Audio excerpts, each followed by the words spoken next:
Yo, Elliot! We've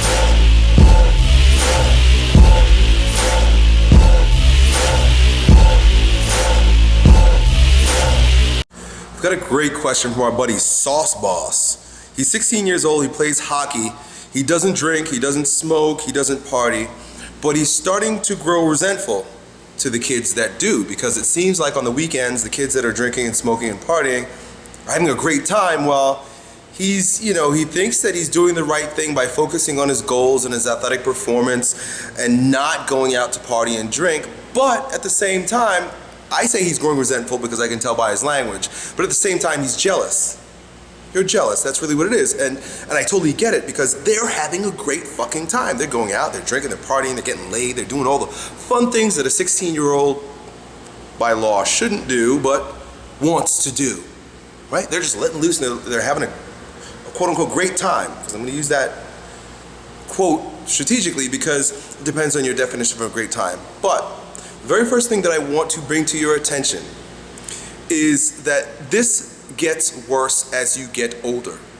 Right now you guys are drinking and smoking and shit, and it's freaking illegal. You're all doing it. Part of the fun is the fact that we're not supposed to be doing it. I mean, that's really the excitement. It's like, wow, I'm drinking beer, right? I get it, you're 16 years old, so that's a part of the excitement. But you get to a point where you're 21 and everybody's drinking all the time, everywhere you go, every interaction you have, every party, every social event, occasion, and even when it's 5 o'clock, adults start drinking.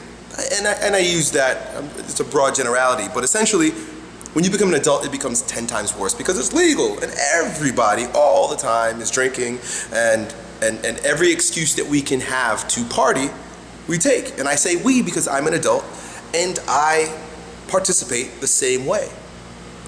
So one of the questions that I ask myself, and that I invite you to ask yourself, when posed the option whether to drink and party and enjoy yourself as opposed to doing something else, because this can be enjoyable also, depending on how you answer the following question.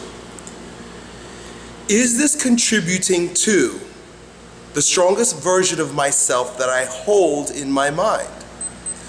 We should all have an ideal in our mind. There should always be an ideal that we're aiming towards about what a stronger version of ourselves would be. Now that evolves over time, and there's no right and wrong about that. The soul wants to express itself in any way that it can through you, as long as you're clear about what that expression is.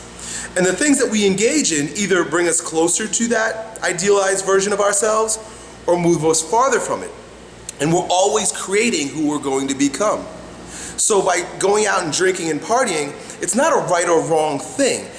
The question is it bringing you closer to your idealized self? Is it making you a stronger version of yourself? And when I say a stronger version of yourself, you guys need to understand that that is a subjective term. What is the strongest version of yourself mean? What does it look like? You've got to create that. You've got to create a construct for that. The 4 layers of strength that I offer you guys is it's really broad. It's, have a healthy, strong body, have a healthy, strong visceral system, organs, nervous system, and thoughts, and then use that to help other people. But that's really broad.